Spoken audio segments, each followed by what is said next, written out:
Hi, welcome to Annam's 2-in-1 Stories. Come on, let's listen. இன்னைக்கு தான் 10th result வருது.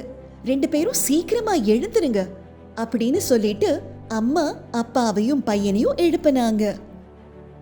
அப்பாவும் பையனும் அம்மா குரல் கேட்ட உடனே டைமை பார்த்துக்கிட்டே எழுந்தாங்க. ஒருத்தர் பார்த்துக்கிட்டாங்க. கொஞ்சம் படபடப்பா தான் இருந்துச்சு. இருந்தாலும் யாரும் வெளியில காட்டிக்கல. 3 பேரும் அமைதியா காலையில கிளம்புற வேலைய பார்த்தாங்க. அப்பாவும் பையனும் 10th ரிசல்ட் பார்க்க கிளம்பிட்டாங்க. அம்மா இந்த பக்கமா கோவிலுக்கு கிளம்பிட்டாங்க. போற வழியில பையன், அப்பா ரிசல்ட்ட பார்த்த உடனே நான் கேட்ட கிஃப்ட கண்டிப்பா வாங்கி தரணும், சரியாப்பா? ஓகே தானே? ப்ராமிஸ் பண்ணிருக்கீங்க அப்படின்னு சொன்னான். அப்பா வாயை திறக்கல. சரி சரின்னு வேகமா தலைய மட்டும் ஆட்டினாரு.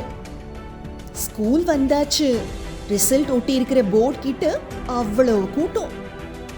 ரிசல்ட் ஒட்டி இருக்கிற போர்டு கிட்ட போறதுக்குள்ள அப்பாவுக்கும் பையனுக்கும் அவ்வளவு டென்ஷன். மெதுவா நடந்து ஒரு அடியா எடுத்து வச்சு ரிசல்ட் போர்டு கிட்ட நடந்து வந்துட்டாங்க. வந்தாச்சு. இதோ ஒவ்வொரு நம்பரா பார்த்துக்கிட்டே வந்தாங்க. மெதுவா ஒவ்வொரு நம்பரையா கடந்து போக போக 2 பேருக்கும் இன்னும் கொஞ்சம் படபடப்பு அதிகமாயிடுச்சு. கடைசி நம்பர் வரப்போகுது அப்படின்னு சொல்லிக்கிட்டே 2 பேரும் கண்ணை மூடிக்கிட்டாங்க. எப்படியாவது ரிசல்ட்டை பார்த்து தானே ஆகணும். சரின்னு கண்களை திறந்து, அப்பா கடைசி நம்பர் வரப்போகுது அப்படின்னு பார்த்தவங்களுக்கு ஒரே ஆச்சரியம். அப்பா நம்பர் இருந்துச்சு.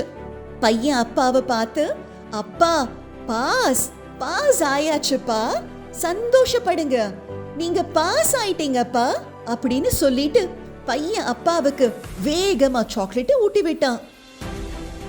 தன்னை எப்படியாவது ஒரு கிராஜுவேட் ஆக்கி காட்டுவேன்னு தன்னோட ஃப்ரெண்ட்ஸ் கிட்ட சேலஞ்ச் பண்ண தன்னோட 8th ஸ்டாண்டர்ட்ல படிக்கிற பையனை ரொம்ப பெருமையா அப்பா பார்த்தாரு.